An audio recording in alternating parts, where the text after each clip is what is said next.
evening. Welcome to tonight's episode of your favorite family law conversation show, Late Night Intercourse with Chioma.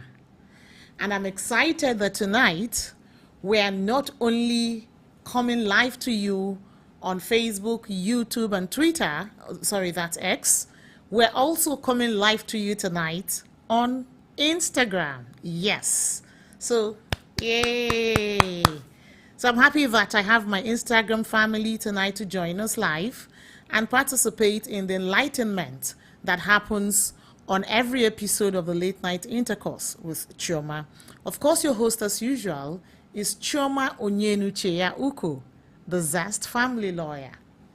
So tonight, we're diving straight to a conversation every 25th November to the 10th of December each year.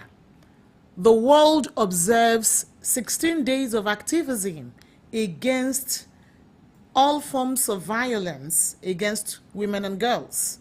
That is to say that every violent action or inaction, anything that constitutes violence, there is concerted advocacy, concerted activism world over to eradicate, to eliminate, to ensure that we end and stamp out all forms of violence against women and girls. And in commemoration of this annual observance, I want us to tonight discuss domestic violence.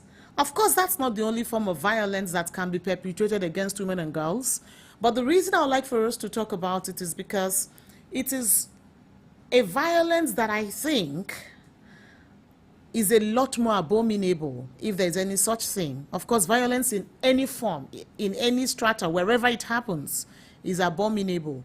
But the home, the domestic spaces, are supposed to be places of comfort, places of warmth, of security. The place where you can freely exhibit your vulnerabilities and not feel judged and feel safe. Yet, we find that a lot of people suffer violence even in the home. A lot of people suffer violence in their domestic relationships. A lot of people are unable to enjoy safety in that place where they're supposed to be safe. So tonight, the topic we're discussing is understanding domestic violence. Why is this conversation necessary?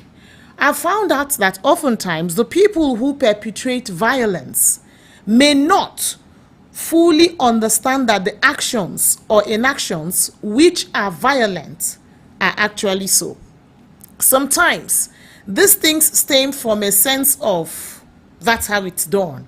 It's maybe they think it's a macho thing to exhibit might, even when they exhibit might wickedly, even when they exhibit might in a manner that threatens, the weaker people within their space.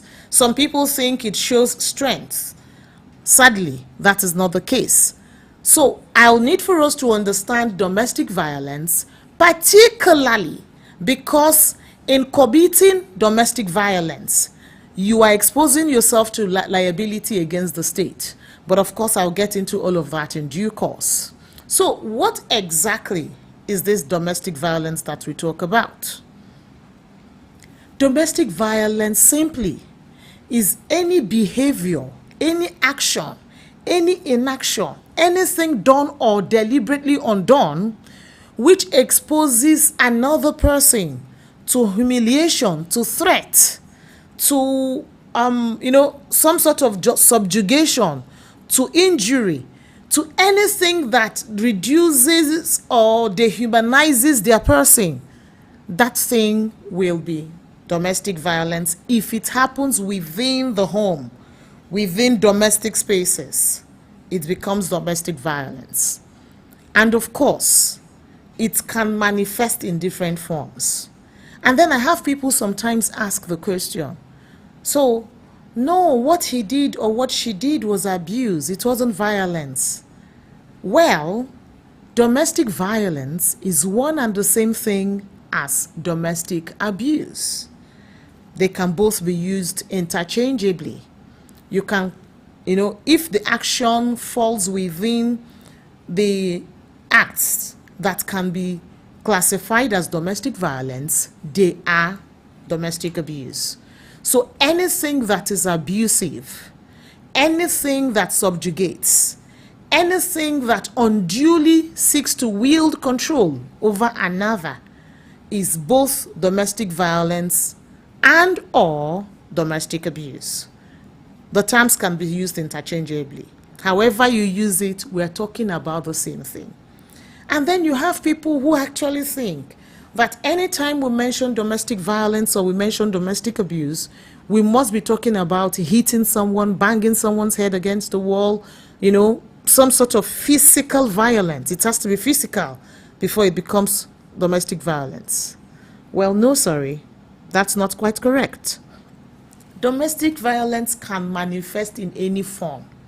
It can be physical, emotional, verbal, psychological, economical, and even sexual.